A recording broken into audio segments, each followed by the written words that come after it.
Salut à tous et bienvenue dans le Mac des Sports et dans les titres. Aujourd'hui, un match nul et vierge pour le SOC face au Poiré-sur-Vie, du tennis de table et la Stella La Romagne qui s'apprête à vivre une semaine très intense et du basket, victoire obligatoire pour le CB ce soir à Dijon. Bienvenue dans le Mac des Sports.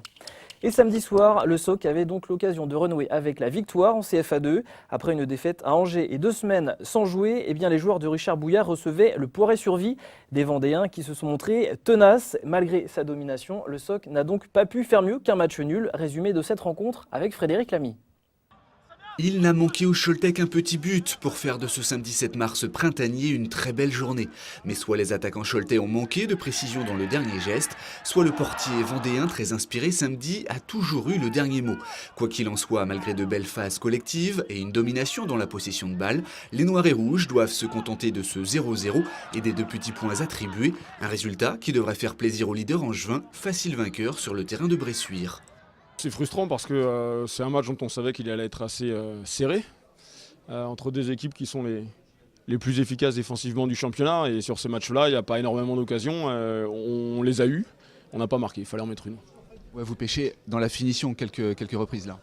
Dans la finition, dans l'approche et sur la première période aussi, dans les demandes qu'on fait qui sont pas très judicieuses en première mi-temps.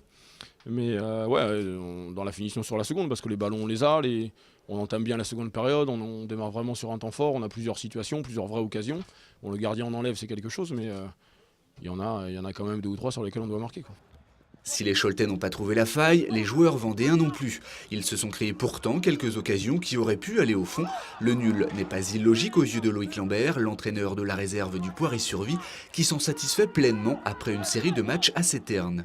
Il était important et primordial pour nous d'arrêter l'hémorragie puisqu'on a connu une série de défaites après avoir fait une bonne première partie de saison. Donc c'est une bonne chose d'avoir enrayé cette série de défaites.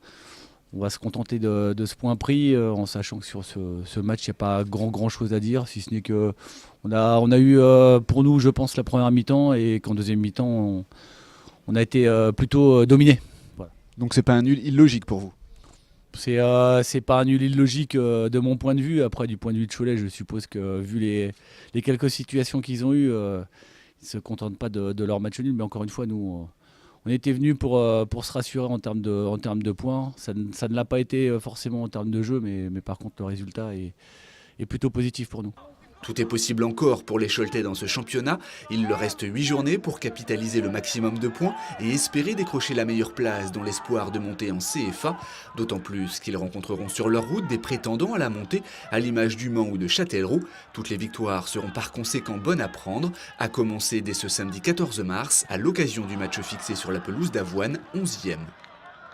Et le coup d'envoi de ce match sera donné samedi à 19h, stade Pierre Vigneault.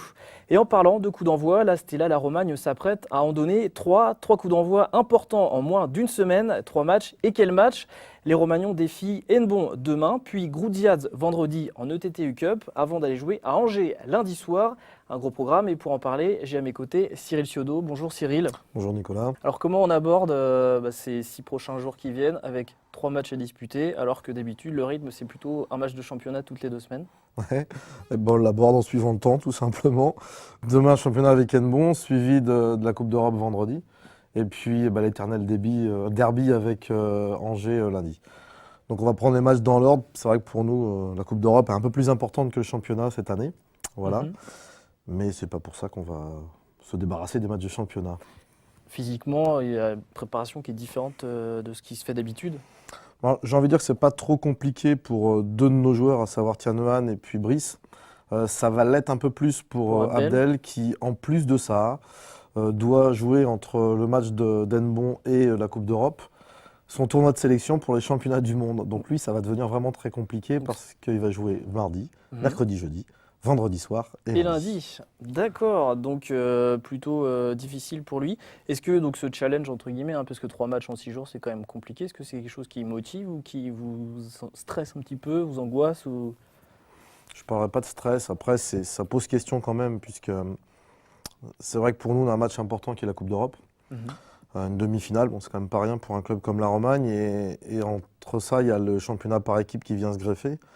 On n'a plus grand-chose à jouer maintenant sur le championnat. Maintenant, peut-être une fierté personnelle qui fait qu'on n'a pas non plus envie de passer à la trappe.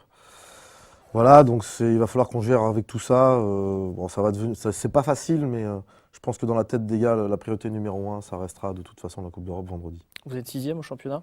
Ouais, 6e au championnat. Ouais. C'est un petit peu moins bien que les années précédentes. C'est un petit peu moins bien que les années précédentes, mais j'ai envie de dire malheureusement ou heureusement, je sais pas. Mais en fait, c'est notre niveau, c'est qu'on a fait depuis des années des résultats un peu extraordinaires.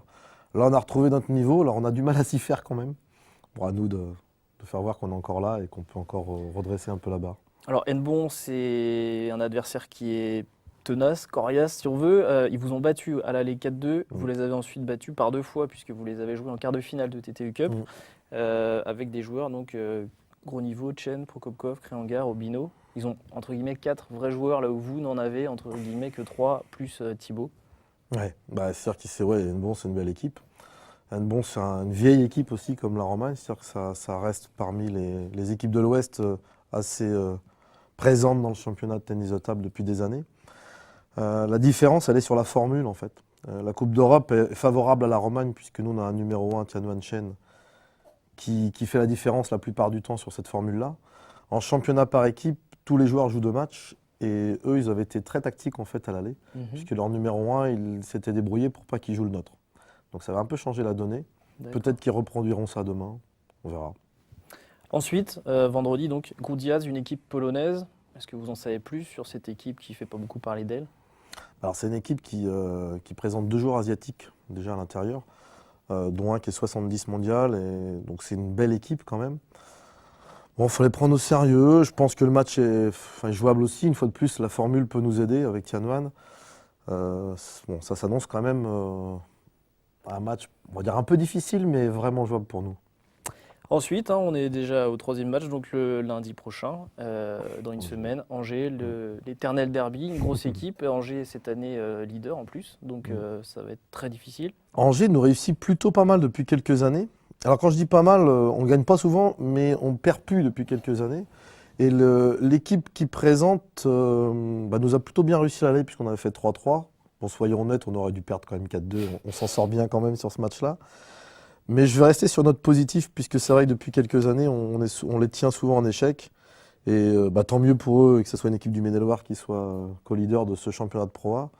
Mais bon, après, une petite fierté personnelle et un petit derby qui fait qu'on a envie de passer sur Angers quand même, quoi. Voilà. Très bien. Merci beaucoup, Cyril Ciodo. Merci. Et on va passer au basket avec le CB qui, lui aussi, a un déplacement des plus importants. Ce soir, les Choletais se déplacent à Dijon. Le CB n'a plus gagné depuis le 26 décembre 2014, soit 7 défaites consécutives. La JDA est quant à elle sur une série de 4 revers. Alors forcément, ce soir, plus que jamais, aucune des 2 équipes ne veut perdre. Écoutez plutôt Laurent Buffard, il était à notre micro, c'était vendredi soir. Les 2 équipes veulent gagner ce match-là, surtout qu'en championnat, Dijon est sur 4 défaites de suite. Mais les classements, c'est fait pour être bousculé, c'est pas fait pour être respecté. Donc il faut vraiment qu'on aille là-bas faire en esprit commando. Il faut que tous les joueurs soient concernés par ce match, parce qu'en 2015 on n'a pas gagné. Et il est grand temps qu'on retrouve le chemin de la victoire pour enlever dans les têtes des joueurs et de tout le monde un petit peu le doute et toutes les choses qui sont nuisibles quand il y a des fêtes. Qu'est-ce que vous allez ajouter ou changer par rapport à tout ce qui a pu se passer dans les derniers matchs pour justement aller l'emporter à Dijon? D'abord, il y a des joueurs, l'équipe au complet. Donc il y a Cédric Banks qui fait partie maintenant des 6 Américains. Donc il faudra faire un choix évidemment. Ensuite, on va partir dans de bonnes conditions dimanche matin. On va s'entraîner en arrivant là-bas. On aura le shooting le lendemain matin. Donc voilà, le club fait des efforts. J'espère que tout le monde, toute l'équipe sera au rendez-vous pour ce match. Et le danger, il est aussi derrière Cholet. Au classement, les Choletais sont 15e, juste devant Orléans qui s'est imposé ce week-end face à Chalon-sur-Saône et dispose maintenant du même nombre de victoires que CB. Bourg et Boulogne sont en queue de peloton avec 2 petites victoires seulement de retard. Mais Laurent Buffard préfère tout de même regarder vers le haut. Écoutez plutôt. Non, il faut rester objectif et puis il faut surtout rester positif et puis il ne faut pas paniquer parce que ça serait la pire des choses. Il faut qu'on reste ambitieux, il faut qu'on avance. Les joueurs en sont conscients et ils travaillent bien à l'entraînement. Il n'y a pas de raison que maintenant, avec tout le monde au complet, on n'arrive pas à passer et à gagner des matchs. Avant de refermer ce Mac des Sports, un mot de rugby. Le ROC s'est très largement imposé hier après-midi face à Rezé sur le score de 72-5. Les joueurs de Franck Héringuet sont donc plus que jamais en tête de leur poule. Et enfin, en cyclisme, le Choletais Romain Chaudois s'est adjugé la victoire hier à Sainte-Luce-sur-Loire. Merci encore, Cyril Ciodo. Merci. Et bonne soirée à vous sur TLC. À très vite.